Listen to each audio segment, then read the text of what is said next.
Hey, what's going on, guys, and welcome to another edition of Movie Files. Morgan and I are here to give you our thoughts on the most recent episode of American Horror Story Cult titled Holes. So, was it a good episode? Was it a bad episode? Well, you guys are about to find out.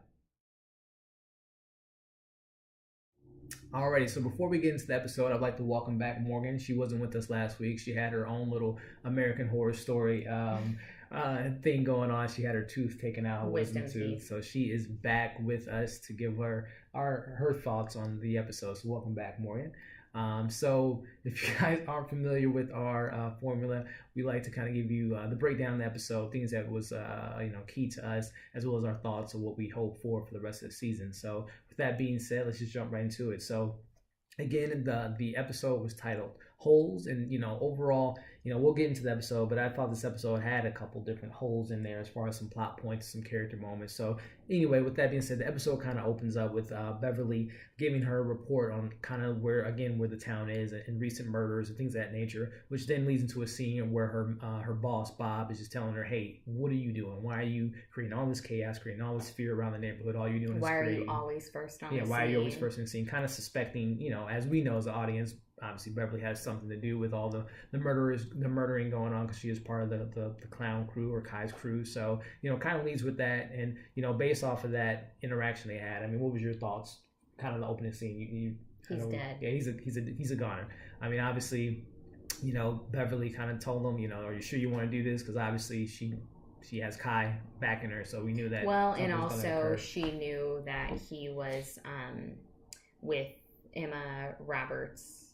Yeah, Sabrina. Character. Mm-hmm. Yeah, Sabrina. Yeah. So she just had said, she's dead. Do you want me to, tell everyone that you have been with her? So she had leverage, even without Kai. So. Right. So then that kind of leads into the next kind of within the first opening moments of the show. You have Kai and his crew discussing, and again, what his plans are, what his goals are, which he wants to start small and eventually go bigger to his idea of what he wants the world to be. And then we're actually introduced to a kind of, and we'll get down to this in the episode, but we're introduced to this RJ character who Kai loves to slap people. So he gave him a slap after kind of questioning Kai's motives and everything of that nature. And then it's kind of revealed, we saw this last week, but then it's kind of confirmed this week that Ivy is involved in a group, highly involved in a group. Because last week involved with Kai. I think like in last week, it showed that obviously her and Winter knew each other beforehand, and you obviously had speculations that she was a part of the group, but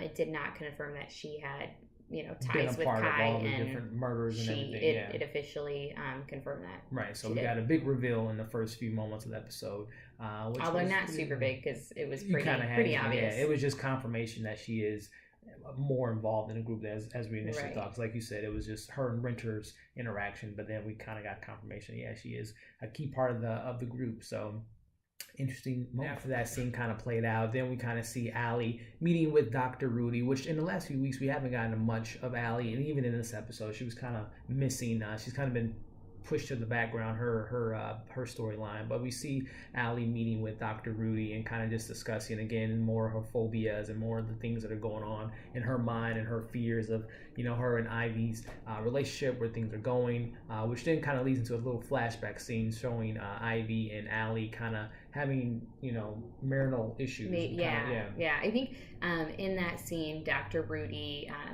or she expresses to Dr.Rudi that she feels uncomfortable in the house being by herself, and Ivy has left her so vulnerable, and Dr.Rudi mentions, why don't you get a hotel? And she's like, Ivy has frozen all of the accounts. Like, I barely have any money. She's not seeing Ozzy as much. She kind of feels left out without Ozzy. And, she just kind of has like this epiphany, like, I feel like this has been planned. I don't feel like she did this on the whim. So right when she mentions that she feels this is very, been thoroughly planned out by Ivy, then she has that flashback, which alludes to them having potential marital problems, even before the voting took place. Right.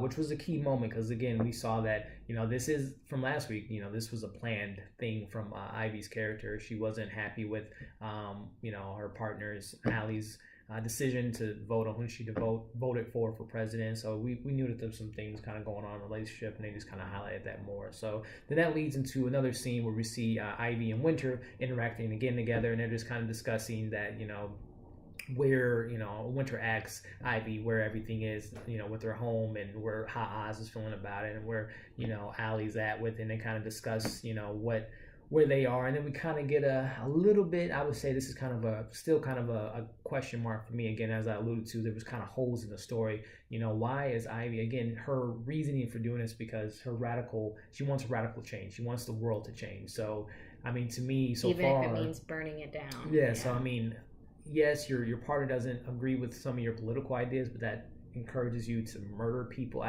Hopefully we get more of that understanding of why she's willing to risk everything. Because if they get caught, I mean, she has her own business, she has obviously a family, she has a reputation to hold, so she's willing to just murder people to get her point across. And that kind of leads into a discussion we were having. She's mad at Allie, voting for Jill Stein, but yet her leader Kai is a Donald Trump supporter. You have Gary that's a Donald Trump supporter. So like, what are her political thoughts, and what are your thoughts on that as far as Ivy's motives? Yeah, I mean, it just doesn't make sense. Obviously, she had a connection with Winter, so it ties Winter, her, and Gary together, where Gary was very disrespectful to her, made a few comments, and then Winter and her got back at Gary. So I don't know how that was ironed out. Yeah. Now they're all cool and working together as villains. It doesn't make sense though for her to be so upset with her wife for voting for Jill Stein, but she's following a Donald Trump supporter. Right, she was a huge advocate of Hillary Clinton, but obviously, like I said, your leader, number one. I mean, I guess we haven't got a concrete yes that Kai was 100% Donald Trump supporter. I think he kind of goes wherever the wind blows him, but definitely Gary, he is a huge Donald Trump supporter. And how is Ivy how he disrespected her and things. It's very strange.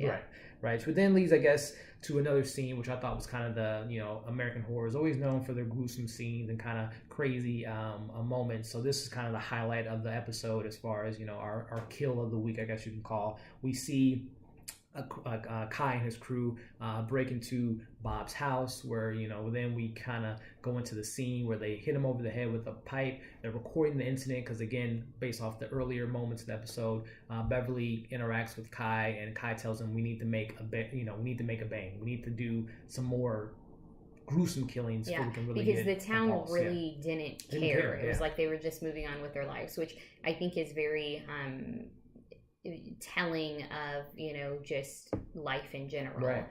There's been a lot of natural disasters, terrible things that have happened, and it is true. People see it, they're sad, they send their prayers, and then their life goes on. So I think that they really were very transparent with that. And just said, these people haven't seen the clowns yet, so we need to do something to show them these clowns. And Bev was actually kind of, I guess, the planner in all of this. She kind of got things together, so you can definitely tell that her and Kai have a deeper connection than maybe Kai does with other folks in the group. Yeah, this episode really does play into Beverly really having a grip on what she really believes in Kai. She really wants to do some things, I think, more on her rage and her anger more than anything else, versus Kai's a little bit more political and changing things. So we'll see what that plays out. But as I said, this scene was pretty gruesome. We see Kai and his crew go upstairs to the attic because Bob mentioned that he has someone upstairs, which was random. Yeah, so very random. I don't know if that will play any more into the season. Who was the guy that if they're gonna tell us who that was? But essentially, he had a little sex slave in his attic who was hooked into bondages. And it was pretty gruesome. They stab him multiple times. They kill the random guy who was his sex slave, and then we alludes to it. The scene plays on, and we see the crew killing Bob, which was very unnerving for Ivy's character, which we thought would play into the episode later on, which it did. But Ivy is not.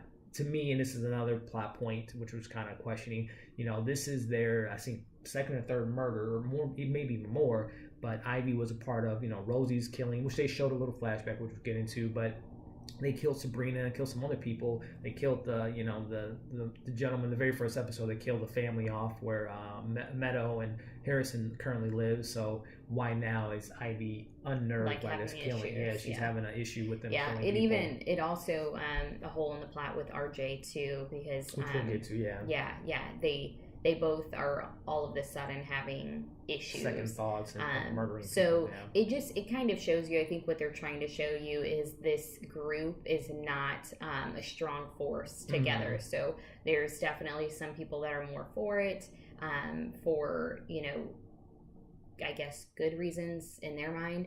Some people who are just for it because maybe they're a little off, and then some people who are just not really feeling it at all. So yeah, so I mean, and then the scene plays on again. They kill Bob. They all have their turns and stabbing him. And again, we see that Beverly is very about what's going on. She takes off her mask. She looks Bob in the face and, you know, stabs him in the head with an axe. So that just kind of shows you that, again, that Beverly is all for the cause. She's down to do whatever it takes, especially.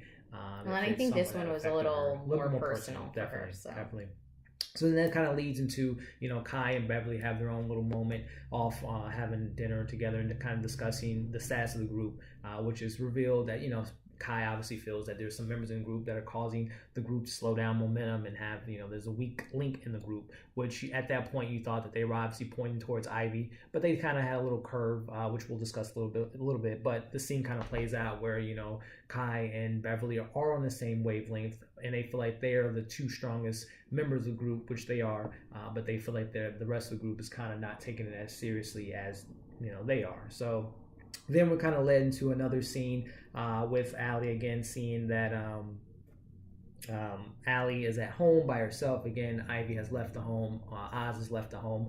But we see we see that Allie sees Harrison kind of doing some strange things. Looks like he's carrying a body, which he does because it alludes to that, you know, he puts Meadow in a grave, which Allie seems kind of weird. It played out very weird. She called the police. No one was answering, you know, which is weird. And then she decides to call Ivy, and Ivy obviously is not gonna go because of course she knows what's going on, or does she? Which I guess, you know, a question for me is like, where is this Harrison and Jack relationship coming from? Yeah.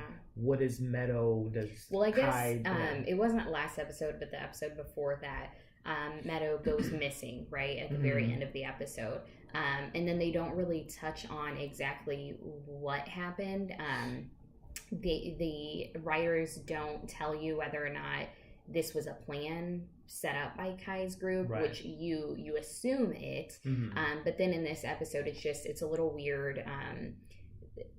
Harrison and Jack, they're trying to bury Meadow. Allie walks in. She sees her in a grave.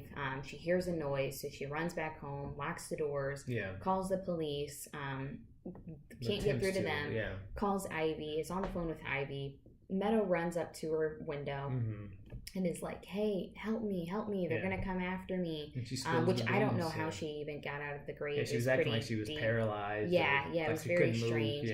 And she tells her, she's like, "The police are in on it. You know, Winter, your wife is in on it." And then, of course, right when she says your wife, she's dragged away, which we don't know, you know, did Harrison or Jack, whoever dragged her away, did they catch that little bit of the conversation? Did they know she was talking to Allie? I'm assuming not, based off the way things carry out. She's snatched up, and then next thing you know, there's a scene where they're all together. We'll get to that, but back to that one scene, you know, I think that part was just kind of, I didn't like that scene because, again, it was kind of sloppiness. We still don't know what the relationship is between Jack and the crew, like the officer. How did he get involved? Hopefully we find out a little bit more. But you're assuming he's Harrison's lover, and that's how he fills in. So. Right, and then that leads into the scene that you were just kind of going into. We see that Kai is now ahead of the votes for city council. Because this video has leaked. Right, of them where killing Bob is killed. And we see that, you know, Kai is excited, but again, he wants to attend to what early in the episode him and Beverly were speaking of, which was the weakest link in the group. So then we're led into the scene where, you know, everyone goes down in the basement. They have RJ's character tied up, and they, you know, tell Ivy, "Hey, we need you to prove your loyalty to our group." So in doing so, they have her put a nail gun to RJ's head, and, you know, the scene plays on where everyone in the group, you know, does, you know, their thing and puts a nail gun to RJ's head and ultimately kills him. So what did you think about that? Again, RJ, he was like a throwaway character. I don't even know why they even put him in there. They didn't explain his connection to the group. Another thing I wanted to point out that I was going to mention earlier is in that scene, right as everyone is heading into this living room, Kai is the last person to join the group.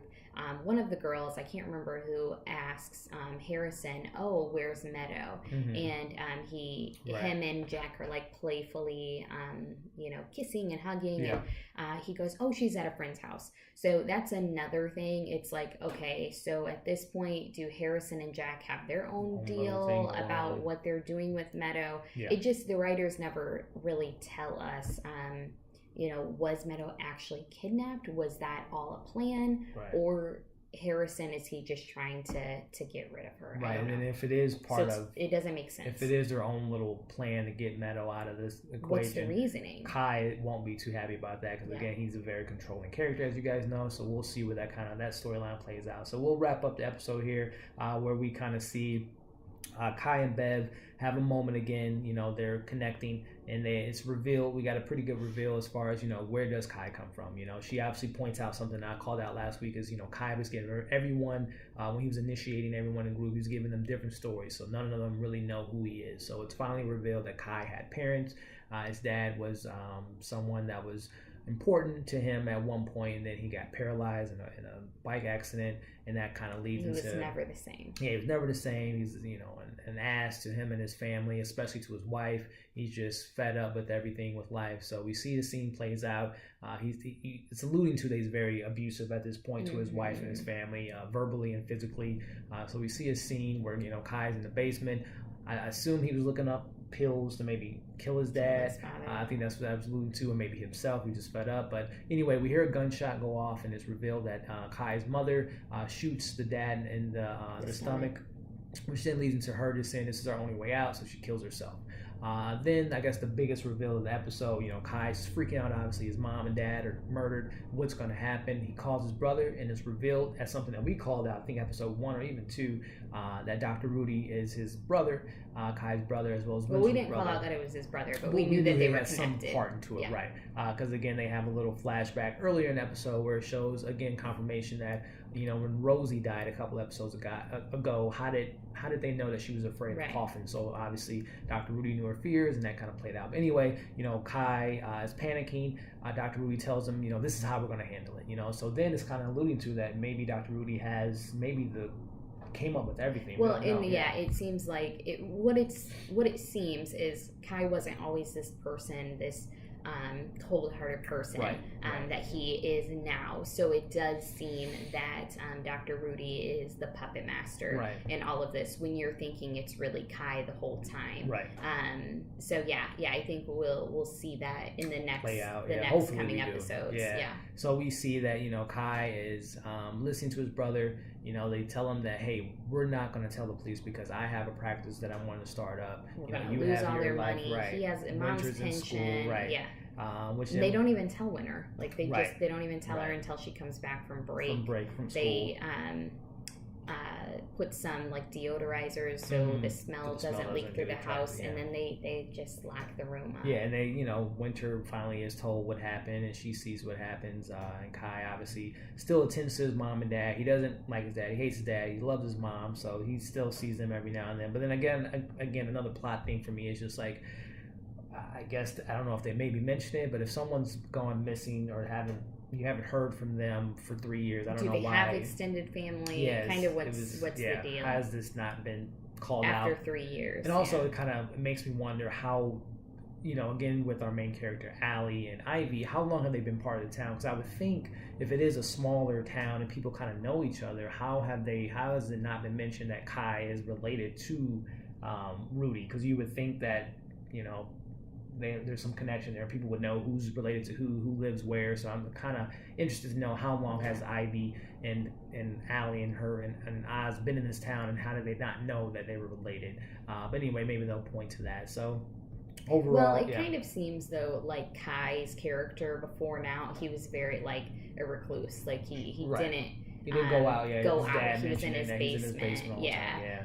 And Rudi is definitely older than Kai and Winter. Winter and Kai seem to be around the same age, whereas Rudi is older. So maybe that could be, the older brother just leaves and I guess. And then the episode ends where Kai and reveals that to Beverly, and he breaks. This is the first time we see Kai break down in front of Beverly, which I think is going to play big into the next few episodes. I think Beverly is now going to maybe go above Kai as far as the rankings of where everything is, because she hasn't broke yet. We haven't seen Beverly have a vulnerable moment prior to her, her incident that caused her not to be on the camera as much. But I think that we're going to see Beverly and Kai maybe butt heads as far as the position of power, because Kai does break down in front of her. I think it's huge. Or we might even see Dr.Rudi come in and really take his place. Right. Which hopefully we'll see where Dr.Rudi kind of plays into this whole grand scheme of things. So overall, I thought this was a pretty solid episode. It kind of laid more groundwork into our characters and where we're kind of heading. I will say, we're in the halfway point of the season. We're in episode 5, leading to 6 of 11 episodes this season.